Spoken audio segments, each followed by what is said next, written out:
Il y a des choses qui ressemblent à de mauvaises blagues, mais qui arrivent vraiment. Un jour, un homme a acheté un morceau du passé, et ce qu'il y a découvert l'a fait pleurer comme un enfant terrifié. Et ce n'était pas n'importe quel homme. C'était un de ces types en costume cravate, voix forte et démarche assurée, de ceux qui pensent que l'argent peut même acheter le respect. Son nom, Arthur Varela, président de l'une des plus grandes entreprises d'architecture d'Amérique latine. Riche au point de faire pâlir un banquier suisse. Mais ce jour-là, il a fait quelque chose qui ne figurait pas dans le script de sa vie parfaite. Il a acheté, sur un coup de tête, un vieil album photo d'un sans-abri. Combien coûte cette camelote? A-t-il demandé, fronçant le nez comme s'il sentait une poubelle. Le clochard, un vieux monsieur sale, mais avec un regard qui semblait tout savoir du monde, a répondu « Ça dépend de ce que vous voulez voir. Il y a des souvenirs là-dedans qui valent plus que de l'or, et des douleurs que personne ne devrait avoir à acheter. » Arthur a ri, un rire cynique, de ceux qui ne croient en rien sauf en leur propre arrogance. De la philosophie maintenant? Tu vends ou pas? Je vends, oui, 20 réais. Mais attention, il y a des choses là-dedans qui pourraient vous faire voir plus que vous ne le souhaitez. Et c'est avec cette phrase que l'album a changé de main. Arthur a jeté l'argent comme on jette un pourboire sur une table sale. Il est monté dans son SUV importé, a mis la clim à fond et a balancé l'album sur le siège passager. Ça doit être que des photos de carcasses, de favelas, ou je sais pas, a-t-il maugréé en démarrant. Mais alors, un premier signe étrange. Quand il a touché l'album pour l'ouvrir, il a senti une odeur, pas mauvaise. Non, une odeur familière. Une senteur de fleurs d'oranger, exactement le parfum que sa mère portait quand il était enfant. Bêtise, c'est dans ma tête. Il a ouvert la première page, et là, il s'est figé. La photo montrait une maison modeste, une véranda en bois. Un garçon d'environ 8 ans, assis par terre, riant avec un chien sur les genoux. Rien de spécial, mais ce qui a rendu Arthur livide, c'est qu'il s'est reconnu sur cette image. C'est un montage? Comment? Il a tourné les pages, les mains tremblantes. Chaque photo était un coup de poing dans le ventre. C'était lui, son enfance, la maison où il avait grandi, les moments qu'il croyait oubliés. Mais qui avait pris ces photos? Et surtout, la dernière image de la page montrait son père, mais avec quelque chose qu'Arthur n'avait jamais vu, son père en train de pleurer, l'homme qu'il avait toujours cru fait de pierre, là, en larmes. Et quelqu'un avait capturé cet instant. Arthur a garé la voiture sur le bas-côté. Silence total. Juste le tic-tac des clignotants. Et son cœur battant à tout rompre. Qui est ce vieux, au juste? Comment il a ça? À l'intérieur de la couverture, une phrase griffonnée au crayon. Certains souvenirs servent à ne pas oublier qui nous sommes. D'autres, à nous rappeler qui nous ne devons jamais devenir. Arthur a senti un nœud dans la poitrine. Et là, mon ami, le voyage a commencé. Mais si vous pensez que ce n'était que ça, retenez votre souffle. Parce que ce qu'il a trouvé à la page suivante, a tout changé. Il y a des choses qui font plus mal qu'une gifle. Ce sont les souvenirs qu'on n'a jamais demandé à revoir. Et c'est exactement ce qu'Arthur a trouvé là, à la page suivante de l'album du vieux sans-abri. Une photo pliée, jaunie, comme si elle avait honte d'elle-même. Mais qui, une fois ouverte, a crié plus fort que n'importe quel souvenir. C'était une femme. Cheveux foncés, sourire triste, et dans ses yeux, une lueur mêlée d'espoir et de douleur. Arthur a mis quelques secondes à la reconnaître, mais quand il l'a reconnue, il a eu l'impression qu'un poing lui écrasait la poitrine de l'intérieur. Non, ça ne peut pas être elle. Le nom a glissé de ses lèvres, presque sans son. Livia. Un nom qu'il n'avait pas entendu depuis plus de 20 ans. Un nom interdit, enterré avec des promesses brisées et des lettres déchirées. La femme qu'il avait aimée dans sa jeunesse et abandonnée. La femme qu'il avait fait tout pour oublier. Mais elle était là, vivante sur cette image, avec un détail qui l'a glacée, sur ses genoux. Un bébé. Arthur referma violemment l'album, comme s'il voulait effacer une vérité avec la paume de sa main, mais le mal était fait. Il est rentré chez lui en silence. La maison paraissait plus froide que d'habitude. Ni les tableaux coûteux, ni le marbre poli, ni le silence solennel ne pouvaient couvrir ce qui tourbillonnait dans son esprit. Dans son bureau, il a rouvert l'album, a tourné page après page, chaque page, un miroir de ce qu'il prétendait ne pas être. Et alors il a remarqué quelque chose de bizarre. Les photos étaient en ordre chronologique, depuis l'enfance, jusqu'à ce moment précis. Oui, la dernière photo de l'album le montrait lui, dans sa voiture, tenant l'album dans ses mains. C'est une blague? Comment quelqu'un... Il s'est levé d'un bond, a regardé par la fenêtre. Rien. Juste le jardin parfaitement taillé. Son téléphone a sonné. Numéro inconnu. Il a décroché d'une voix tremblante. « Allô ?» Silence. Puis, une voix grave, familière. « Elle ne t'a jamais haï, Arthur. Elle a juste attendu que tu reviennes. Tume. » Le téléphone est tombé de ses mains. Ce n'était pas possible. C'était la voix de son père, mort depuis plus de 15 ans. Arthur s'est assis, en sueur, le cœur battant comme un marteau sur de la tôle. Il a pris le téléphone, a appelé son assistant. « Trouve-moi tout sur un vieux qui traîne devant la galerie Ramos à vendre des bricoles. Maintenant. Nom, adresse, même son âme s'il faut. » De l'autre côté, l'assistant a répondu « Monsieur, il n'y a personne là-bas, ni aujourd'hui, ni hier, et aucun registre d'un vendeur dans ce coin. » Comment ça? La galerie est fermée pour travaux depuis des semaines. Arthur a lâché le téléphone, a regardé de nouveau l'album, et a remarqué un papier plié entre les pages.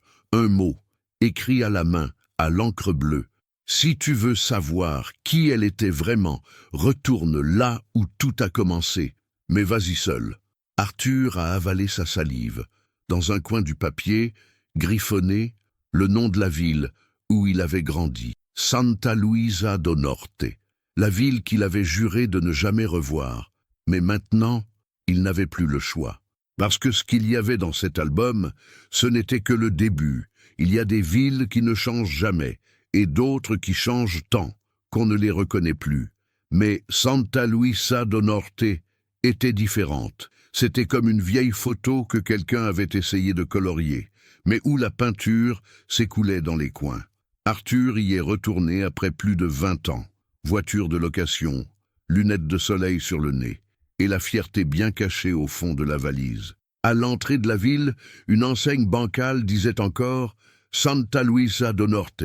Ici, le temps se repose. Se repose. Ou pourrit, murmura-t-il, en passant devant la petite place où il avait appris à faire du vélo. Tout lui paraissait plus petit. Les maisons, les poteaux, même le ciel semblaient plus bas. Mais ce n'était pas que ça. Il y avait quelque chose dans l'air. Un silence étrange. Pas un silence de paix, mais celui de ceux qui cachent quelque chose. Il s'est garé près de l'ancienne école. Là, sur le trottoir de terre battue, il a allumé une cigarette, chose qu'il ne faisait plus depuis des années, mais revenue comme une habitude d'âme troublée. Il est allé jusqu'à la maison, où il avait vécu avec ses parents. La maison était toujours là, mais elle semblait avoir rétréci. Les fenêtres étaient barricadées, le portail rouillé, et le jardin, envahi de mauvaises herbes.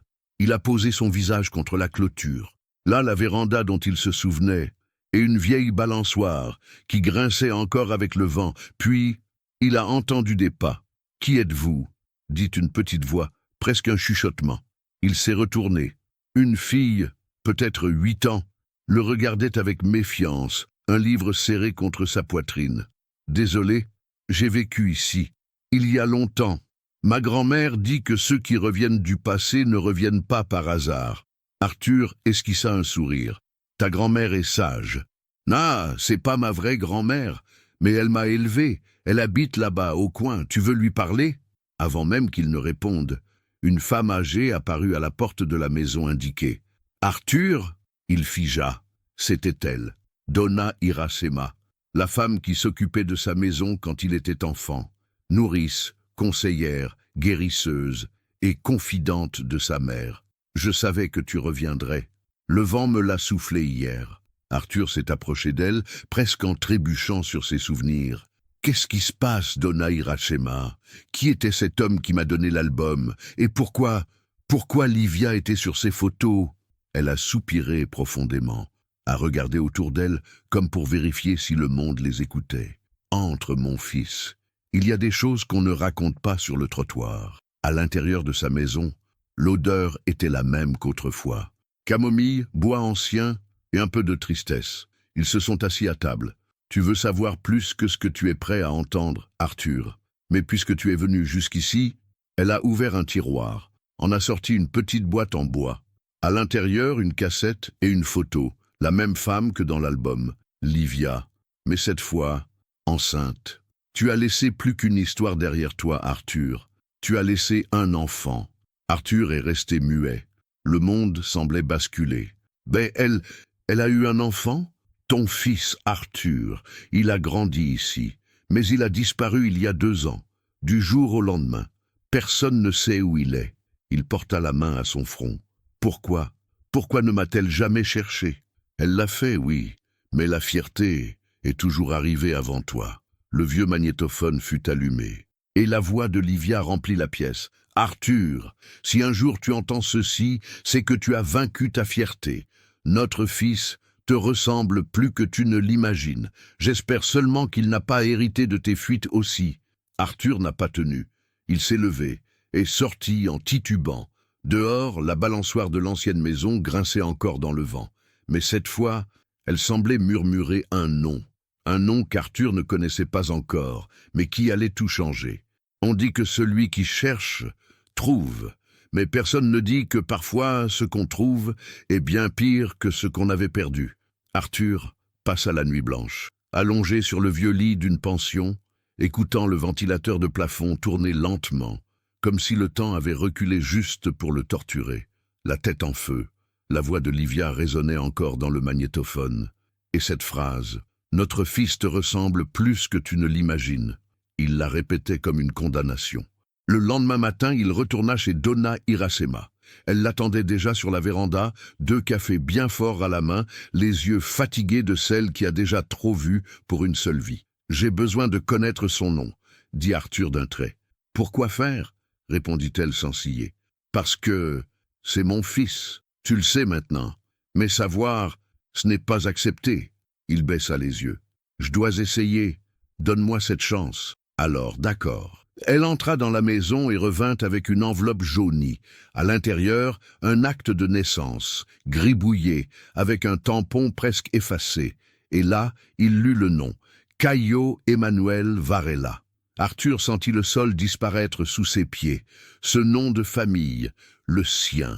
Elle n'avait pas effacé le passé, elle le lui avait donné. Elle a utilisé mon nom. Elle n'a jamais voulu t'effacer, Arthur. Elle voulait juste que tu te souviennes. Mais toi, tu as tout fait pour oublier. Le nom Caio commença à résonner dans son esprit. Et où est-il maintenant? Vous avez dit qu'il avait disparu il y a 2 ans. Il est parti en disant qu'il allait à la capitale pour présenter ses photos à un concours. Il essayait de vivre de son art. Il a hérité ça de sa mère. Elle avait toujours un bon œil pour les images. Il a dit qu'il reviendrait dans 1 semaine. Il n'est jamais revenu. Arthur se leva comme si la chaise l'avait piqué. Je vais le retrouver. Même si je dois retourner le monde. S'il est en vie, je le retrouverai. Et s'il ne l'est pas? Demanda Donna Iracema d'un ton ferme, comme quelqu'un qui a déjà enterré trop de gens. Arthur inspira profondément. Alors, je saurai ce qu'on lui a fait. Il quitta la maison avec un seul objectif, la capitale, et un seul indice, concours de photographie. Dans la voiture, l'album était toujours sur le siège passager. Il l'ouvrit encore une fois, feuilleta jusqu'à l'avant-dernière page. Là, une photo qu'il ne se souvenait pas avoir vue. Un garçon, adolescent, seul dans une rue, tenant un vieil appareil photo. En arrière-plan, un graffiti sur un mur disait « Le monde ne voit que ceux qui osent le montrer ». Au dos de la photo, une note manuscrite « Concours Visual BR, São Paulo, septembre 2023 ». C'était ça. C'était là qu'il devait commencer. Il prit la route comme une bête fuyant sa propre ombre. Mais ce qu'il ne savait pas encore, c'est que quelqu'un l'observait, de loin, de très loin, et cette personne ne voulait pas qu'Arthur découvre toute la vérité, parce que l'histoire de Caio n'était pas seulement la sienne, et ce qui se cachait derrière sa disparition avait un nom, une adresse et du sang. Il existe des endroits qui n'apparaissent pas sur les cartes, mais qui apparaissent sur le chemin de notre destin. Arthur est arrivé à São Paulo comme quelqu'un qui débarque sur une autre planète. La ville bourdonnait, des voitures, des klaxons, des gens pressés, des regards qui ne se croisent pas, mais il n'avait pas le temps d'admirer le chaos.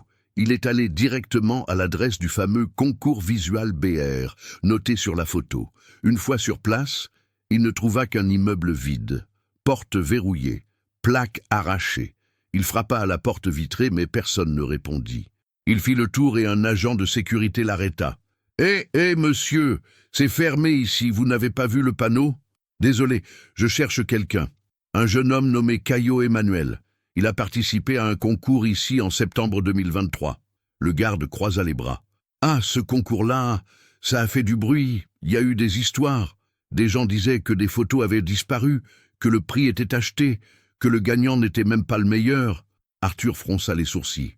« Vous vous souvenez du nom du gagnant ?»« Non, mais il y avait un jeune qui avait conquis le public, un certain Caio E. Les gens l'ont applaudi debout, mais il a disparu juste avant la remise des prix. » Arthur sentit un frisson lui traverser l'échine. « Disparu ? Ouais, dernière fois qu'on l'a vu, il descendait la rue du concours avec un homme en costume noir. Personne ne sait qui c'était. Il y avait des caméras de sécurité ici ? Plus maintenant. Le bâtiment a été vendu à un promoteur. » Arthur inspira profondément. La frustration montait. Mais avant qu'il ne parte, le garde lui souffla quelque chose qui ralluma une étincelle d'espoir. « Si vous voulez en savoir plus, parlez à Martha. Elle faisait partie de l'organisation. Elle tient un stand de jus de canne à sucre pas loin, près de la place Roosevelt. Elle a été révoltée par ce qu'ils ont fait à ce concours. » Arthur s'y rendit. Il trouva Martha, une femme aux cheveux teints, voix rauque de fumeuse et regard trop vif pour une simple vendeuse de jus. Quand elle entendit le nom Caio Emmanuel, elle pâlit. Le garçon aux photos en noir et blanc ? « Oui, c'est mon fils. J'essaie de le retrouver. » Elle baissa les yeux. « Il était spécial. Je n'ai jamais vu quelqu'un photographier la douleur avec autant de beauté. » Un des jurés a dit que ces images racontaient des secrets que personne ne voulait entendre. « Idée, vous savez ce qui lui est arrivé ? Je sais qu'on l'a effacé, littéralement. Un jour avant l'annonce officielle, son dossier a disparu. Celui qui restait a été détruit. Ils ont dit qu'il ne répondait pas aux critères techniques. Mensonge. La vérité, c'est qu'il a montré quelque chose qui dérangeait des gens puissants. » Arthur se pencha. « Qu'a-t-il montré ?» Elle regarda autour d'elle. Puis chuchota, « Des photos de sans-abri, mais pas n'importe lesquelles. Il a photographié des disparus, des gens que le gouvernement disait avoir relocalisés. Il a montré que ces personnes étaient traquées, réduites au silence, oubliées. » Arthur ouvrit grand les yeux. « Mon fils a dénoncé un système ? Oui, et il en a payé le prix. Après ça, plus personne ne l'a revu. » Elle tendit une feuille. Une copie de la seule image restante de l'exposition. Un enfant dormant par terre, serrant un appareil photo contre lui. Dans le coin inférieur, une grande ombre qui s'approche. Il savait qu'il le poursuivait, mais il n'a pas arrêté. Arthur resta silencieux, sentit le poids de l'orgueil, de l'absence, du temps perdu. Mais là, au milieu de cette rue bruyante, il prit une décision. Je vais le retrouver, ou bien je dévoilerai ce qu'on lui a fait. Martha lui serra la main. Si vous faites ça, soyez prudent. Il ne plaisante pas. Et c'est à ce moment-là qu'Arthur remarqua une voiture noire garée de l'autre côté de la rue. Vitres teintées, moteur allumé. La même voiture qu'il jurait avoir déjà vue. Dans son enfance, il y a des sons qui restent gravés dans la mémoire comme une écharpe dans un doigt, petit, mais impossibles à ignorer. Et à cet instant, Arthur entendit un sifflement. 3 notes, bien lentes, la même séquence que son père utilisait pour attirer l'attention, sans élever la voix. « Maman, c'est pas possible », murmura Arthur, figé sur le trottoir. La voiture noire était toujours là, moteur allumé, et la vitre arrière se baissa, très lentement, comme si elle s'apprêtait à révéler un fantôme. Mais il n'y avait personne. Juste une enveloppe posée sur la banquette. La voiture démarra sans un bruit. Arthur courut, attrapa l'enveloppe par la fenêtre ouverte. À l'intérieur, une seule feuille. Et dessus, cette phrase. « Tous les disparus ne sont pas morts. Mais tous les vivants ne sont pas libres. » En dessous, une adresse. Rue Bernardino, 703, ancien hôpital São Miguel. Arthur serra le papier comme s'il tenait une dynamite dont la mèche était déjà allumée. Il conduisit jusque-là. La zone était isolée, industrielle, presque abandonnée. L'hôpital en question était délabré, vitres brisées, graffitis, portail en fer rouillé avec une chaîne oxydée. Il força l'entrée d'un grand coup d'épaule. À l'intérieur, tout était noir. L'odeur de moisi, de sueur ancienne et autre chose. Du sang séché. Il monta les escaliers, téléphone en main, utilisant la lampe torche. Au deuxième étage, portes entr'ouvertes, dossiers médicaux éparpillés, brancards avec des draps tachés. Et puis, il la vit. Sur le mur de la salle centrale, une photo scotchée. C'était Caillot, seul, regardant l'objectif avec une expression mêlée de rage, de fatigue et de compassion. Sous la photo, une phrase griffonnée « Il a trop vu ». Arthur tomba à genoux. C'était son fils. Et c'était clair, ce n'était pas une disparition, c'était un enlèvement. Il se releva, vacillant, quand il entendit des pas. Derrière lui, la porte claqua violemment. 2 hommes entrèrent, costumes noirs, visages impassibles. « Monsieur Arthur Varela, vous devez nous suivre. Qui êtes-vous ? Sécurité institutionnelle, et vous vous trouvez dans une zone restreinte. » Arthur regarda autour de lui, aperçut une seringue au sol et sentit la panique monter. « Où est mon fils ?» Les hommes se regardèrent. L'un d'eux répondit froidement « Votre fils est en cours de relocalisation. » « Relocalisation ? C'est un enlèvement ? Il n'est pas mort, mais il n'appartient plus au système civil. » Arthur hurla, essaya de fuir, mais il fut maîtrisé. On le força à monter dans une voiture, les yeux bandés, sans possibilité de voir où on l'emmenait. Après près d'1 heure, le véhicule s'arrêta. On le fit asseoir sur une chaise. On lui ôta la cagoule, une lumière forte dans les yeux, mais devant lui, une silhouette familière. C'était son associé, Leandro, homme de confiance depuis des années, toujours discret, toujours dans l'ombre. « Arthur, je t'avais dit qu'il valait mieux oublier le passé. Tu savais ? Tu savais pour mon fils ?» Il gênait. Il enquêtait sur un programme que nous finançons, pensant que c'était humanitaire. Mais, et ça ne l'était pas ? C'était du contrôle de population, du nettoyage visuel, l'élimination des indésirables. Ton fils a failli tout révéler. On a dû le faire taire. Arthur était sous le choc. Où est-il ? Je veux le voir. Maintenant. Leandro s'approcha. Tu vas devoir choisir, Arthur. Soit tu oublies tout et tu retournes à ta vie riche et confortable. Soit tu insistes et tu enterres à jamais le nom Varela. Arthur le fixa droit dans les yeux. Et pour la première fois, il n'eut pas peur. Il eut honte, honte de l'homme qu'il avait été. Il se leva lentement. Tu peux m'enfermer, me tuer, mais maintenant, je suis le père de Caillot, et ça, personne ne me l'enlèvera. Silence. Jusqu'à ce qu'au fond de la pièce, une porte s'ouvre et une silhouette apparaisse dans la pénombre. Grand, mince, avec un appareil photo pendu au cou. « Papa ?» Arthur manqua de s'évanouir. C'était lui. C'était lui. Il y a des retrouvailles qui n'ont pas besoin de mots. Un simple regard suffit. Mais celle-ci avait besoin de chaque mot jamais prononcé. Arthur fixa le jeune homme dans l'embrasure. Son cœur battait si fort qu'il avait l'impression qu'il allait exploser de l'intérieur. Caillot était différent. Plus maigre, le regard dur, une barbe naissante sur le visage. Mais ses yeux étaient ceux de Livia, et à l'intérieur, il y avait trop de douleur pour tenir dans une simple étreinte. « Caillot ?» dit Arthur d'une voix brisée. Le garçon ne répondit pas. Il resta figé, statique. La caméra sur sa poitrine balançait au rythme de sa respiration haletante. « C'est moi, ton père !» Caillot releva le menton. « Mon père ? Maintenant ?» La phrase était sèche, crue. Arthur encaisse le coup, mais ne recula pas. « Je sais que je n'ai pas été là, que j'ai fui, que j'ai abandonné, mais je ne savais pas que tu existais. Je te le jure. » Le silence pesait lourd. Caillot marcha lentement vers lui. « Et si tu l'avais su, tu serais resté, tu m'aurais élevé, ou tu aurais fait ce que tu fais toujours, tourner le dos. » Arthur baissa les yeux. Il n'avait pas de réponse. « Je n'ai pas d'excuse, j'ai juste une envie, l'envie de te connaître, de savoir qui tu es et de te demander pardon, même si je ne le mérite pas. Caillot inspira profondément, regarda les hommes en costume noir, puis fixa Leandro, l'associé. Ils m'ont gardé ici. Ils disent que c'est pour ma protection, mais c'est une prison, et j'en ai assez d'être le secret sale de ces gens. Arthur se tourna vers Leandro.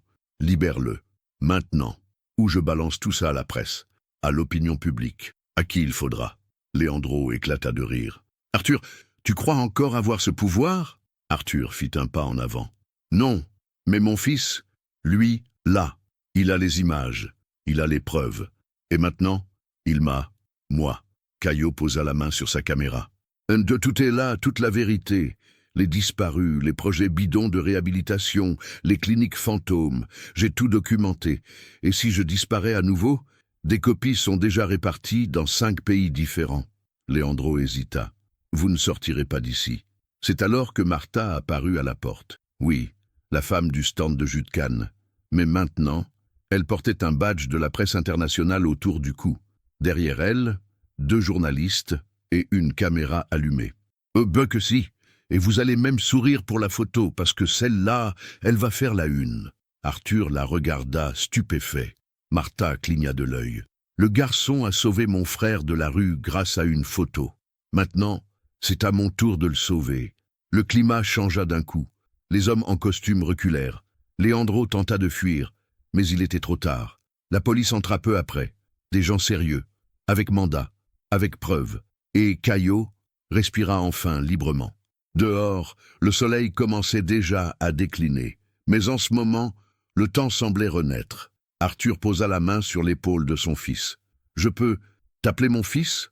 Caillot hésita, puis hocha la tête. « Tu peux, mais tu vas devoir apprendre à me connaître d'abord. » Arthur sourit, les larmes aux yeux, mais ce n'étaient pas des larmes de douleur, c'étaient des larmes de recommencement. Alors d'accord, montre-moi le monde à travers ton regard. Je veux voir ce que tu as vu. Caillot lui tendit l'appareil photo. Et dans ce viseur, Arthur vit un enfant souriant avec sa mère. Il vit la douleur des oubliés. Il vit la beauté cachée dans le chaos. Et il vit quelque chose qu'il n'avait jamais vraiment remarqué. L'espoir. Il y a des vérités si lourdes que lorsqu'elles remontent à la surface, elles ne font pas que renverser des réputations. Elles font s'écrouler des empires. Et c'est exactement ce qui se passa dans les semaines qui suivirent. Arthur et Caillot devinrent le centre d'un raz-de-marée médiatique. Les images de Caillot furent diffusées dans les journaux, les chaînes indépendantes, les ONG, les forums internationaux. Des photos de gens invisibles. Des enfants dormant à côté de bidons brûlés, des hommes et des femmes, les yeux ouverts, mais l'espoir fermé, des vieillards abandonnés dans des foyers clandestins. Mais le plus choquant, c'étaient les documents, des contrats signés, des partenariats entre des sociétés écrans et des organismes publics. Le nettoyage urbain, qui promettait de la dignité, était en réalité une forme d'extermination déguisée, un exil camouflé en aide humanitaire. Et au milieu de tout ça, le nom d'Arthur Varela, car sans le savoir, l'empire qu'il avait construit était lié à tout cela. Les journaux titrèrent « Un fils expose les crimes liés à son propre père, de l'abandon à la justice, le tournant de Caillot Emmanuel, l'architecture de la honte, un millionnaire finance des projets frauduleux. » Arthur, désormais, s'asseyait devant la télé et voyait son propre visage aux infos. Mais il ne ressentait pas de colère. Il ressentait de la culpabilité. « J'ai construit des palais sur les ruines de gens vivants, » dit-il en regardant son reflet dans la fenêtre. Caillot, de l'autre côté de la pièce, entendit, mais ne répondit rien. Ce soir-là, tous deux étaient dans la maison simple de Donna Iracema. Au mur, un cadre improvisé contenant une des photos de Caillot. 2 mains sales, entrelacées, tenant un bout de bois comme un diamant. « Elle serait fière de toi, » murmura Arthur en fixant l'image. « Tu parles de ma mère, comme si elle était encore là. »« Et elle ne l'est pas, » répondit-il. « Mais parfois, je sens qu'elle est ce qu'il me reste de meilleur. » Silence. Puis le téléphone sonna. C'était l'avocat d'Arthur. « L'entreprise vous a destitué, le conseil vous a retiré, mais la justice ne va pas vous condamner. Ils ont compris que vous étiez manipulé, que les décisions étaient maquillées. » Arthur ne célébra pas. Et ça change quoi? J'ai quand même été aveugle. Il raccrocha, se tourna vers Caillot. Que veux-tu que je fasse maintenant? Caillot le regarda, sérieusement. Sans rancune, mais sans fausse tendresse non plus. Tu n'as plus besoin d'être un entrepreneur, Arthur. Sois un père, et sois utile. La semaine suivante, père et fils participèrent à une audience publique. Arthur présenta ses excuses en direct à la télévision nationale. Caillot, lui, présenta un projet, Voix de la rue, une fondation pour enseigner la photographie aux jeunes sans-abri. Arthur finança, mais demanda que son nom n'apparaisse pas. On m'a déjà trop vu. Maintenant, qu'on voit ceux qu'on ne regarde jamais. Quelques mois plus tard, ce qui était un scandale devint un documentaire. Ils remportèrent des prix, furent invités dans des universités. Caillot devint un symbole de résistance, et Arthur, un homme en reconstruction. Mais tout ne fut pas public. Certaines nuits, ils s'asseyaient ensemble sur la véranda de Donna Irachema, buvant du café réchauffé, écoutant les grillons, parlant peu. Une nuit, Caillot lui dit « J'ai toujours rêvé d'avoir un père, mais au fond, c'était surtout d'être entendu. » Arthur prit son appareil photo, le pointa vers son fils, et dit « Alors parle, je t'écoute maintenant. » Et il prit la photo.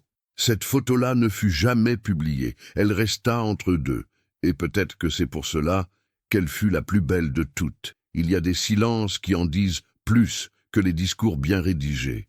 Et il y a des images qui expriment ce que 1000 mots n'oseraient avouer. Ce fut par un matin nuageux que la première exposition du projet Voix de la rue prit vie. Un entrepôt abandonné dans le centre de São Paulo fut transformé en galerie de lumière, de béton et d'émotion. Il n'y avait pas de tapis rouge, ni de champagne hors de prix, mais il y avait une file d'attente à l'entrée. Des gens en costume aux côtés de gens en tongs. Des artistes, des professeurs, des enfants. D'anciens sans-abri avec les yeux brillants, voyant pour la première fois leurs histoires encadrées sur des murs. Arthur arriva tôt, discret, costume simple, barbe naissante. Cet homme vaniteux d'autrefois restait dans le rétroviseur. À l'intérieur, il vit les photos, chacune plus puissante que la précédente, des visages marqués, des cicatrices exposées avec dignité, des gens que le monde avait tenté d'effacer, mais qui étaient là, grands, vivants, immenses. Au centre de la galerie, une installation spéciale, un fil suspendu en hauteur avec des dizaines d'appareils photo anciens, tous donnés par des bénévoles, restaurés par les élèves du projet. Et là, sur un panneau en bois, une phrase peinte « L'objectif peut être petit, mais le regard peut changer le monde ». Caillot était à côté de l'œuvre, entouré de jeunes. Cet appareil ici appartenait à João. Il a vécu 17 ans dans la rue. Aujourd'hui, il photographie des mariages dans la zone Est, expliquait-il avec fierté. Arthur s'approcha. Ils se regardèrent. « Je peux en prendre un aussi ?» plaisanta Arthur avec douceur. « Bien sûr, mais tu vas devoir suivre le cours intensif et écouter beaucoup d'histoires. Je suis prêt. Qui sait, je deviendrai peut-être quelqu'un d'utile. » Caillot sourit. C'était la première fois qu'Arthur le voyait sourire de cette façon, libre, léger, entier. Puis une journaliste s'approcha, micro en main. « Caillot, comment définiriez-vous votre père aujourd'hui ?» La question était directe. Le silence tomba dans la salle. Arthur resta immobile, ne sachant s'il devait partir ou rester. Mais Caillot répondit, les yeux plongés dans ceux de son père, « C'est l'homme qui m'a montré comment ne pas être, et qui ensuite m'a prouvé qu'on peut changer. » Arthur baissa la tête, les larmes contenues. La journaliste insista, « Et pardonnez, ça a été facile ?» « Facile? Non, mais nécessaire. » L'appareil photo crépita. La photo de ce moment, père et fils côte à côte, entourés de regards invisibles enfin illuminés, devint couverture de magazine, remporta des prix, devint symbole. Mais pour eux, ce n'était qu'un pas de plus. En sortant de l'exposition, une dame humble s'approcha d'Arthur. « Monsieur, ce garçon sur les photos, Caillot, c'est vraiment votre fils ?»« Oui, madame. »« Félicitations, vous avez failli le perdre, mais vous l'avez retrouvé. Tout le monde n'a pas cette chance. » Arthur ravala sa salive, remercia d'un signe de tête et la regarda disparaître dans la foule. Sur le trottoir, tandis que la nuit descendait doucement, il leva les yeux vers le ciel nuageux et pensa à Livia. « Tu aimerais tout ça, hein?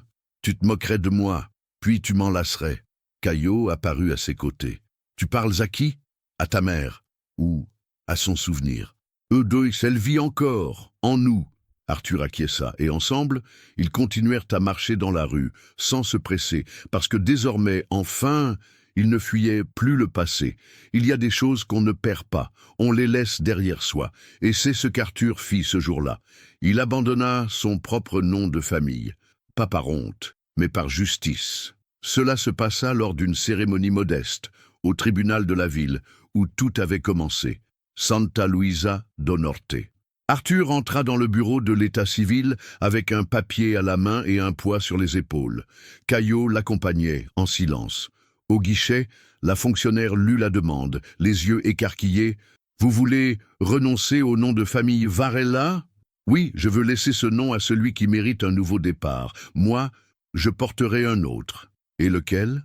Arthur sourit. « Arthur Emmanuel. C'est tout, mon prénom. Et celui de mon fils. » Caillot ouvrit de grands yeux. Il ne s'y attendait pas du tout. « Tu n'es pas obligé de faire ça. Je sais, mais je le veux. Je veux que tu portes ce nom librement, sans le poids de ce que j'ai été. Et si un jour on m'appelle autrement, que ce soit pour ce que je suis devenu. » La fonctionnaire signa les papiers. À partir de cet instant, Arthur Varela cessa d'exister. Dehors, le soleil brillait fort. Les cigales chantaient haut sous la chaleur de midi. Arthur inspira profondément, comme si c'était la première fois depuis des décennies. « Tu sais, Caillot, quand j'étais petit, mon père disait que le nom, c'est ce qui reste après la mort. Et tu crois ça? Aujourd'hui, je pense que le nom, c'est ce qu'on a le courage d'abandonner pour renaître. » Caillot sourit. « Tu ressembles à maman, là. Et toi, tu ressembles à toi-même. Pour la première fois. » Cet après-midi-là, ils allèrent au cimetière de la ville. Simple, ancien, silencieux. Ils apportèrent des fleurs à la tombe de Livia. Caillot s'agenouilla, toucha la pierre tombale avec tendresse. Arthur resta debout, sans savoir quoi dire. Puis, il sortit une petite plaque de sa poche et la planta dans la terre, à côté de la tombe. Sur la plaque, on lisait « Ici repose le silence, car désormais, la vérité parle pour nous. » Ils restèrent là un moment. Le vent soufflait doucement et semblait porter avec lui l'odeur de la fleur d'oranger. Caillot se releva, regarda son père. « Et maintenant, on va où ?» Arthur répondit. « Là où l'objectif nous guidera et où le cœur nous appellera. » Quelques mois plus tard, Caillot lança un livre avec les images du projet « Voix de la rue ». Dans la dédicace, il écrivit « À l'homme qui n'a pas été mon héros, mais qui a eu le courage d'être humain. » Et Arthur devint professeur bénévole. Il enseignait la photographie, l'éthique et le repentir. Un jour, en plein cours, une élève lui demanda « Monsieur, vous avez déjà été riche ?» Il sourit. « Riche? Oui, mais j'étais pauvre, de moi-même. Et maintenant ?» Arthur réfléchit. Il leva les yeux vers une photo accrochée au mur. Un enfant souriant, pieds nus sur un trottoir. « Maintenant, je suis quelqu'un qui ressent. Et ça vaut plus que n'importe quel coffre rempli. » La classe applaudit. Mais il n'avait pas besoin d'applaudissements. Il avait besoin de paix. Et pour la première fois, elle était revenue. Il y a des souvenirs qui ne viennent pas en photo. Ils viennent sous forme d'objets. Et quand on les touche, c'est le temps lui-même qui nous touche en retour. Par un après-midi pluvieux, Donna Irachema appela Arthur et Caillot à revenir chez elle. Elle tenait un paquet dans les mains, un vieux papier attaché avec un ruban rouge. Je me suis souvenu que j'avais gardé ça. Livia me l'avait confié avant de partir. Elle m'avait demandé de ne le remettre que si un jour vous reveniez tous les deux sur cette véranda. Arthur prit la boîte avec respect. Caillot resta à ses côtés, silencieux. Ils l'ouvrirent avec précaution. À l'intérieur, des lettres, des dessins et un carnet à couverture bleue avec l'écriture reconnaissable de Livia. Arthur passa la main sur la première page et commença à lire à voix basse. « Caillot, mon amour, si un jour tu trouves ce carnet, sache que tu as été ma plus belle photographie. Tu es le portrait que je n'ai pas eu besoin de prendre pour savoir qu'il était magnifique. Et si tu retrouves ton père, Écoute avec ton cœur. Il a ses failles, mais il porte aussi des graines. » Arthur ne put retenir ses larmes. Caillot prit une des lettres. Elle était adressée à Arthur, en lettres tremblantes. « Arthur, je ne t'ai jamais haï. Je t'ai compris. Tu n'étais qu'un garçon effrayé essayant de paraître grand. Et moi, j'étais juste une femme qui a aimé sans mode d'emploi. Si un jour tu retrouves notre fils, regarde-le bien. Il est ce qu'il y avait de plus beau en nous deux. Et apprends à aimer avant que la vie ne referme la fenêtre. » Le silence dans cette pièce semblait hurler. Arthur ferma les yeux, posa son front sur la boîte et murmura « Pardon, pardon d'avoir fui, d'avoir laissé tomber, d'être devenu Pierre quand il suffisait d'être humain. » Caillot se leva, enlaça son père. « Elle t'a déjà pardonné, papa.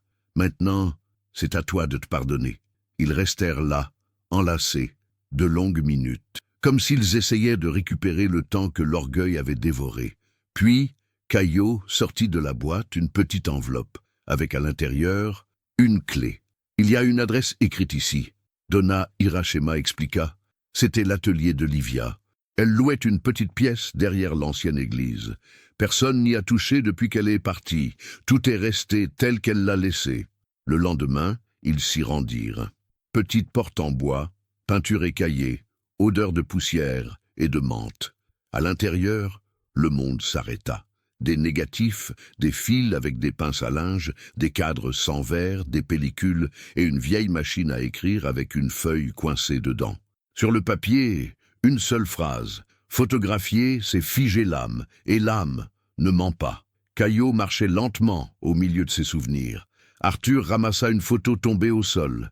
C'était lui, avec Livia, très jeune, en train de rire, sans filtre, sans pause. Je ne me souvenais même plus de ça. Caillot répondit « Je crois que ce n'est pas le temps qui nous fait oublier, c'est nous qui faisons semblant. » Ils emportèrent les photos, organisèrent les négatifs et décidèrent l'atelier deviendrait un mémorial, pas de la douleur, mais de l'amour oublié.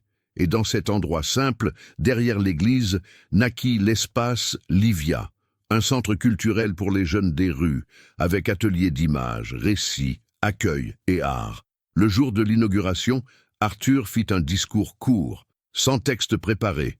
Cet endroit est pour ceux qui n'ont jamais eu leur portrait au mur, pour ceux qui n'apparaissaient que dans les tragédies. Désormais, vous allez raconter vos histoires, à votre manière, parce que tout le monde mérite d'être rappelé pour ce qu'il ressent, et non pour ce qu'il a perdu. Applaudissements, étreinte, et un sentiment qu'il n'avait pas ressenti depuis bien longtemps, la fierté de lui-même. Il y a des choses qui commencent là où d'autres finissent. Et il y a des personnes qu'on ne voit que lorsqu'on apprend enfin à regarder. Des mois après l'inauguration de l'espace Livia, Arthur se réveilla avec une pensée étrange qui lui martelait la tête. Et le vieux, le mendiant de l'album, qui était-il au fond? Cette rencontre semblait de plus en plus impossible à expliquer. L'album qui avait tout changé, la phrase mystérieuse, les photos du passé, et surtout, comment cet homme avait-il des images qu'Arthur ne se souvenait même pas avoir vécues? Caillot aussi avait des doutes. On l'a cherché ensuite. Personne ne le connaissait. Personne ne l'a vu. Ni près de la galerie, ni dans les refuges, ni dans les registres des services sociaux. Et son nom? Demanda Arthur. On ne l'a jamais su. Mais tu veux savoir ce qui est encore plus fou? Une des photos de l'album, elle est dans un livre de photographie historique de la Bibliothèque nationale. Même angle, même scène, mais prise par un photographe de guerre, en 1972. Arthur fronça les sourcils. C'est impossible. Cette photo montrait mon enfance. C'était la maison de ma mère. C'était moi. Caillot secoua la tête. L'image est là, papa. Même cadre, même ombre dans le coin droit. La seule chose qui change, c'est le garçon. Dans la version du livre, c'est un autre enfant. Arthur avala difficilement. Tu es en train de dire que quelqu'un joue avec le temps? Je dis que le temps n'est peut-être pas une ligne droite comme on le croit. Peut-être que c'est une spirale. Et peut-être que le vieux le savait. Cet après-midi-là, Arthur décida de retourner exactement à l'endroit où il avait rencontré le mendiant. L'ancienne galerie Ramos. Aujourd'hui, à la place, il y avait un parking. portail automatique, béton neuf, vigile. Mais Arthur reconnut le mur latéral. Et là, au sol, sous un banc en fer, une enveloppe, simple, avec son nom écrit à la main, Arthur Emmanuel. Il trembla en l'ouvrant. À l'intérieur, un billet, écrit de la même écriture que celui trouvé dans l'album. Tu as choisi de te souvenir. Maintenant, enseigne aux autres à ne pas oublier. Et avec le billet, une photo. Oui, encore une. Cette fois, c'était lui, Arthur, désormais les cheveux blancs, assis sur la véranda de l'espace Livia, enlaçant un enfant, et à l'arrière-plan, tout au fond, le vieux. Même chapeau, même expression. Arthur retourna le billet. Au verso, un seul mot, gratitude. Il regarda autour de lui, chercha l'homme. Rien. Mais il sentit une odeur. Ce n'était pas celle des ordures, ni de la rue. C'était une odeur de choses anciennes, de bois mouillé et de fleurs de cimetière. Il rentra chez lui en silence, montra la photo à Caillot. Il est réapparu. Caillot examina l'image avec attention. « Papa, cette photo a été prise il y a 2 jours, par la caméra du projet. On l'a installée sur la véranda.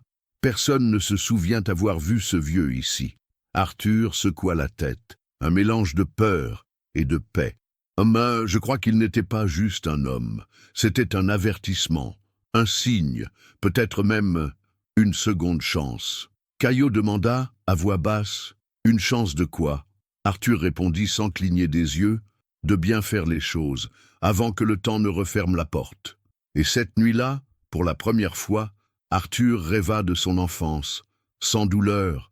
Il rêva de sa mère qui riait, de Livia vivante, et du vieux assis sur un banc disant « Maintenant, oui, tu as appris à voir. » Il y a des révélations qui arrivent comme un coup de tonnerre, mais celle-ci est venue comme un murmure, douce, froide et impossible à ignorer.